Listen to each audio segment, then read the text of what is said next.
नमस्कार, मैं हूं अंकुर। आप देख रहे हैं सत्यनिधि का न्यूज बुलेटिन। एक नजर डाल लेते हैं अब तक की खबरों पर। अमेरिका के पूर्व राष्ट्रीय सुरक्षा सलाहकार जैक सुलिवान ने बड़ा आरोप लगाया है। उन्होंने कहा कि राष्ट्रपति ट्रंप ने अपने परिवार के पाकिस्तान में कारोबारी सौदों के लिए भारत से रिश्तों की बलि चढ़ा दी।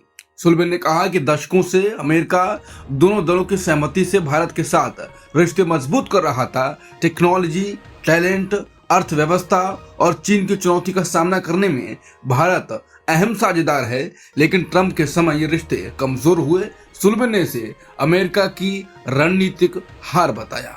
अमेरिका के कई शहरों में मजदूर दिवस यानी लेबर डे पर राष्ट्रपति ट्रंप के खिलाफ जबरदस्त प्रदर्शन हुए। शिकागो और न्यूयॉर्क में वन फेयर वेज नाम की संस्था ने ये प्रदर्शन आयोजित किए। इनका मकसद मजदूरों की मुश्किलें उजागर करना था। अमेरिका में अभी भी संघीय न्यूनतम मजदूरी सिर्फ $7.25 प्रति घंटा है, जिसे बढ़ाने की मांग की जा रही है।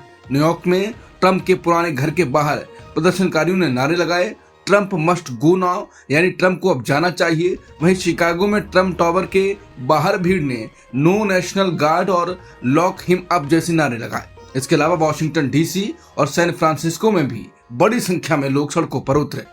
पीएम मोदी चीनी राष्ट्रपति शी जिनपिंग और रूसी राष्ट्रपति व्लादिमीर पुतिन की मुलाकात के कुछ घंटों बाद अमेरिकी राष्ट्रपति ट्रंप ने भारत को लेकर एक चौंकाने वाला खुलासा किया। उन्होंने कहा कि भारत ने जीरो टैरिफ की पेशकश की है, लेकिन अब काफी देर हो गई है। ट्रंप ने कहा कि अमेरिका का भारत के साथ एक तरफा व्यापारिक रिश्ता है। उन्होंने आगे कहा कि भारत द्वारा लगाए गए उच्च टैरिफ ने अमेरिकी व्यापारियों को वहां सामान बेचने से रोक दिया है।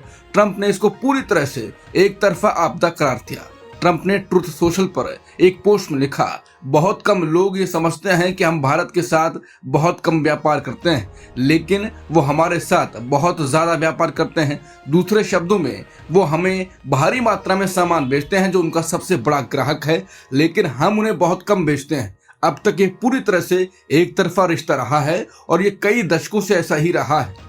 अमेरिका के वित्त मंत्री स्कॉट बेसेंट ने कहा कि भारत और अमेरिका के बीच चल रहे व्यापार विवाद का हल जल्द निकल जाएगा। उन्होंने कहा कि दो बड़े देश हैं, आखिरकार इस मसले को सुलझा ही लिया जाएगा।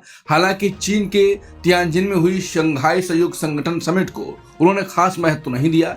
पीएम मोदी ने इस समिट में रूस के राष्ट्रपति व्लादिमीर पुतिन और चीन के राष्ट्रपति शी जिनपिंग से मुलाकात की थी, लेकिन बेसेंट ने इसे ज्यादातर दिखावटी बैठक बताया। बेसेंट ने कहा कि भारत दुनिया का सबसे बड़ा लोकतंत्र है और अमेरिका के मूल्यों के ज्यादा करीब है, लेकिन उन्होंने भारत के रूस से सस्ते तेल खरीदने पर सवाल उठाए। उनके मुताबिक भारत इस तेल को खरीदकर और आगे बेचकर रूस के युद्ध प्रयासों को आर्थिक मदद दे रहा है। फिर भी बेसेंट ने भरोसा जताया कि लंबे समय में अमेरिका और भारत के रिश्ते मजबूत बने रहेंगे।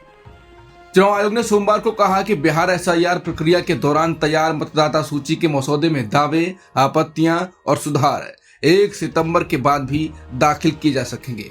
सुप्रीम कोर्ट ने इस दलील को रिकॉर्ड पर ले लिया। हालांकि सुप्रीम कोर्ट ने 1 सितंबर की समय सीमा बढ़ाने का कोई आदेश पारित नहीं किया। जस्टिस सूर्यकांत और जस्टिस जॉय माल्या बागची की बेंच राजनीतिक दलों की उन याचिकाओं में सुनवाई कर रही थी, जिनमें 2 हफ्ते की मोहलत बढ़ाने की मांग की गई थी। इस दौरान चुनाव आयोग की ओर से वरिष्ठ अधिवक्ता राकेश द्विवेदी ने दिलाया कि 1 सितंबर के बाद भी दावे आपत्तियां स्वीकार की जाएंगी और नामांकन की अंतिम तिथि तक उन पर विचार होगा। महाराष्ट्र के मंत्री और वरिष्ठ ओबीसी नेता छगन भुजबल ने सोमवार को कहा कि मराठों को ओबीसी के कोटे में शामिल नहीं किया जाना चाहिए। उन्होंने कहा कि राज्य में 374 समुदायों के लिए केवल 17% आरक्षण है। मंत्री ने ओबीसी नेताओं से मीटिंग के बाद कहा कि अगर ओबीसी समुदाय के लिए निर्धारित आरक्षण में कटौती की गई तो लाखों लोग विरोध प्रदर्शन करेंगे। प्रधानमंत्री नरेंद्र मोदी और रूस के राष्ट्रपति व्लादिमीर पुतिन की द्विपक्षीय वार्ता एससीओ शिखर सम्मेलन के बाद हुई। ये बातचीत ऐसे समय में हो रही है जब भारत अमेरिका संबंधों में अचानक तनाव आ गया है। वजह है भारत द्वारा रूस से कच्चा तेल खरीदना। इस दौरान पुतिन ने मोदी से कहा, रूस और भारत अंतर्राष्ट्रीय स्तर पर लगातार एक दूसरे से तालमेल कर रहे हैं। इस पर मोदी जी ने जवाब दिया, भारत और रूस ने हमेशा कठिन समय में भी साथ मिलकर आगे बढ़ने का काम किया है। यूक्रेन युद्ध पर मोदी ने कहा कि हम उम्मीद करते हैं कि दोनों पक्ष जल्द ही युद्ध खत्म करने की दिशा में कदम बढ़ाएं। इसके साथ ही मोदी ने पुतिन से कहा कि भारत की जनता दिसंबर में आपका स्वागत करने के लिए इंतजार कर रही है। भारत और रूस ने हमेशा कंधे से कंधा मिलाकर साथ दिया है। हमारी साझेदारी न सिर्फ दोनों देशों के लिए बल्कि पूरी दुनिया में शांति, स्थिरता और समृद्धि के लिए भी अहम है। चीन दौरे पर गए प्रधानमंत्री मोदी ने शंघाई सहयोग संगठन समिट के दौरान रूस के राष्ट्रपति व्लादिमीर पुतिन और चीन के राष्ट्रपति शी जिनपिंग से मुलाकात की।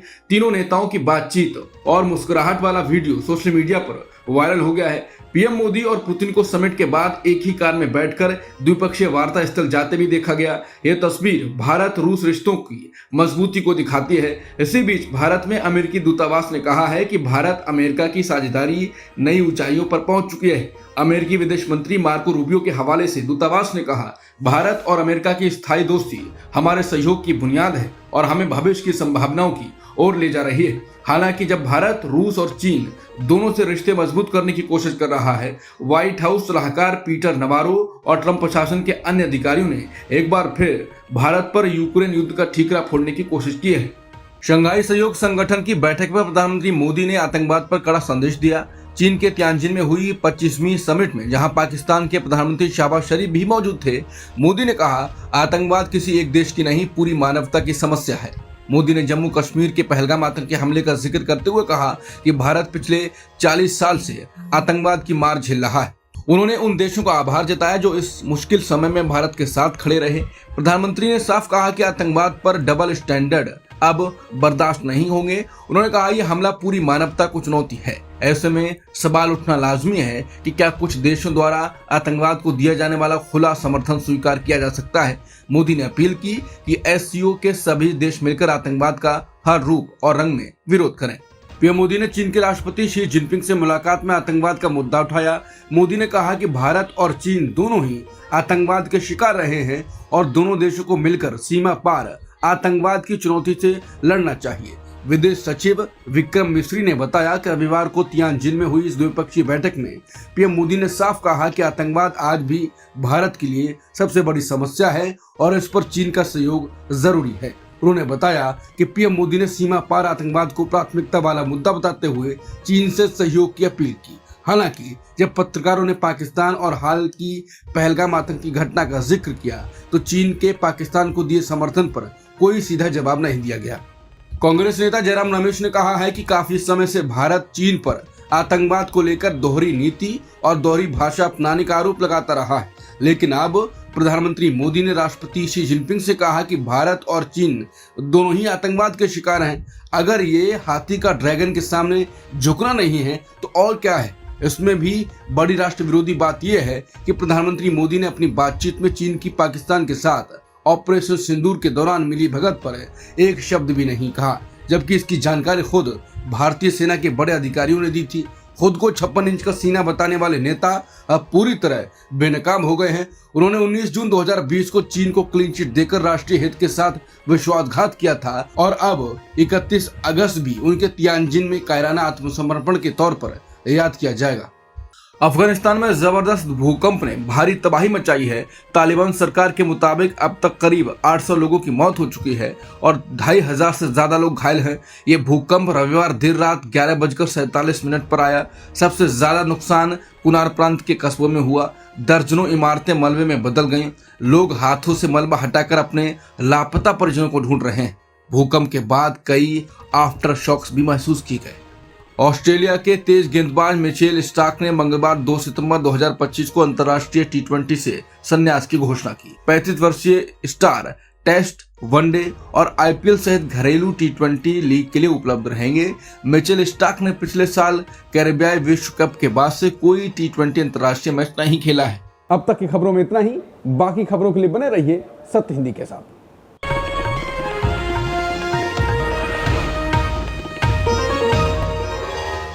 Copyright disclaimer under Section 107 of the Copyright Act 1976. Allowance is made for fair use for purposes such as criticism, comment, news reporting, scholarship, and research.